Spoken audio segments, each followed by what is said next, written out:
So, Coach, I noticed Jameer Watkins is getting more run. And when we talk to you, we tend to talk about the young guys. And this year, you guys draft Trey Johnson, Will Riley. I don't know there's much about Watkins. Fill us in on his game. Is he a defensive specialist? Yeah, you can definitely say that for someone who's first-year player, pretty advanced defensively. Obviously, you can see him. Some of the guys we put him on here recently. Obviously, Garden Harden the other night, but he's got a good physical size, good presence on the defensive floor, and a pretty good offensive player in terms of like fitting within the system of how we play, offensive rebounding, secondary playmaking, that type of thing. But yeah, we're really pleased with his development this year. Now, obviously, the guys you play kind of depends on health. Is he somebody that's going to get more and more run, or is it dependent on health of players? Because we haven't seen Bilal the last couple of games. He's another guy that is one of your defensive stoppers. Yeah, for sure. Like, he obviously has had some great experiences with our go-go, and he'll be continued to use there and some be playing with that group in some form or fashion. But Bilal's been out for a couple of games, so it was a great opportunity to kind of him step into that role. You'll see some different lineups and different combinations for sure the rest of the year, but we're really excited about his future and his capabilities on the defensive end. What's kind of a practice schedule like? It's kind of hard to understand the NBA when you guys play Friday in Sacramento, Saturday in Denver. You come back home, you take on the Clippers on Monday night. Like, what is there even any practice? Is it just shoot-arounds? What happens when you have roadies, your West Coast, and you come back here? Yeah, the schedule in January can be sometimes daunting for everybody in the league. You'd travel a lot. Obviously, we were coming off the West Coast. We played 3 and 4, and we played an early game versus the Clippers at 3:00. So not a lot of practice time. Shoot-arounds, walkthroughs. We actually have practice today. We actually have more of a break in our schedule. I think we played 7 of our next 8 games at home. So we'll have a little bit more practice time, which is good. And we don't play every other day. We don't during the stretch as much, so we have a little bit of time to practice. So today we get the opportunity to do that, and as you know, coaches love to practice, so I'm excited for today. So, Coach, fans really are intrigued by Trey Young after the deal. You've got 11 games left before the All-Star break, and I know that it was already talked about, and you're not going to see him until after that. Do you have like a prediction or a timeline when we might see Trey? You guys play – this is kind of weird. You guys play Indiana back-to-back at home on Thursday and Friday, February 19th and 20th. Is that kind of a target where we might see Trey? Yeah, no target or timeline yet. Obviously, his health is the number one priority for us, and we have obviously a great medical and performance group, and we're just going to trust them on that. But we're excited to have him. Exciting for our organization. Adds an elite-level playmaker to our team. Someone's going to elevate our young core here. He's been terrific with us. He was out here on the road, and he came back, obviously, with us the trip. It's been really great for our guys already. You can feel his energy, his presence with the team. We're really excited that he's with us. Does he? I mean, can you just give us a little insight? Like, can he? If we were flying the wall, would we see him like shooting, or does he just do all the stuff on the side and he's not participating at all? Like, where is he as far as that health goes? Yeah, it's more with the medical and performance teams at this point. Yeah. Yeah, so not even at that point. Okay. Wait, when you say he's really good around the young guys, what do you mean exactly? Like in games, he's at every practice, he's at every shoot-around, he's in the locker room, he's at the games where it's like you can feel his energy on the bench. He's obviously experienced a lot of games, so he's telling stuff live in action, in practice, things he's seeing.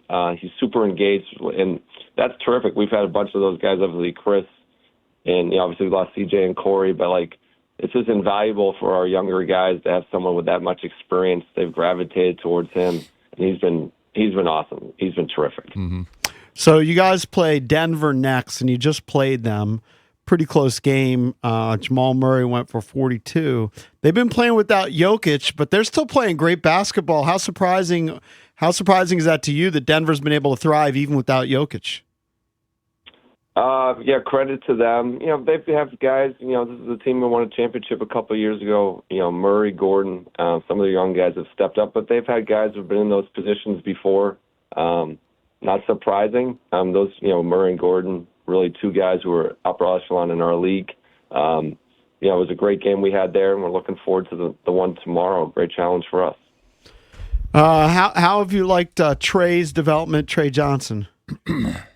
Yeah, I think he's really progressing. Obviously, you can see the shot making, but I've been really impressed with his playmaking.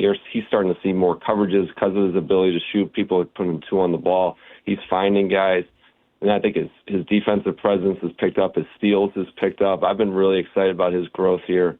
Just a young player growing within our organization, but I'm really excited about where he's doing right now, and we got a lot of more games to go that he'll continue to improve this year.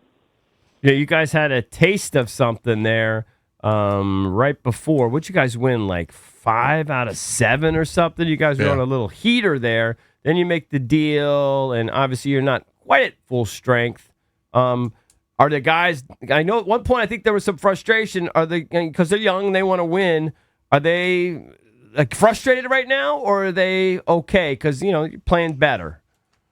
The one thing that's great about our guys is they're competitors, so they're always frustrated when they don't get the W and they don't get the win. But the best thing about them is they always come back in the gym the next day wanting to get better, focus on the process of how to win and working on their craft, working individually and as a team. And then I think you saw, there's always a little adjustment period on any team when you make a trade. We lost 2 really solid guys, veteran guys, and CJ and Corey. But, the way we finished up that trip, at Sacramento, at Denver, and then coming home, playing the Clippers, all those were really good games. The last 2 specifically, close games, and those are great lessons for our guys. So I feel like we're getting better, we're heading in the right direction, and I like where our team is. I'm not asking you to chime in on any rumors. I wouldn't ask you that. But when the team is considering moves, are you consulted? Are you part of that? Or are you just, hey, whoever's here, I'm coaching?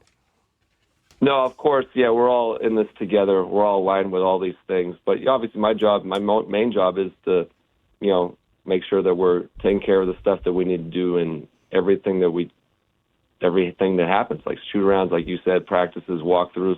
So obviously that's 99% of my focus, but I'm obviously aligned with it and know everything that's going on. Right. Gotcha. All right, Coach. Best of luck in this rematch here with the Nuggets, and we'll talk to you soon.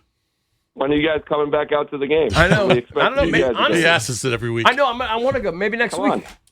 Seriously. All right. We got a little homestand. I expect to see you guys at one of them. I'm skipping the snowstorm. I'm going to be honest there. All right. Get your shovels ready. Yeah. All right, guys. Thank you, buddy. Thanks. Yeah, I think maybe next week might be worth another shot. Why not? We have a guy who we lean on. I don't like to over-ask. So, I feel like I just was at the vault 2 weeks ago.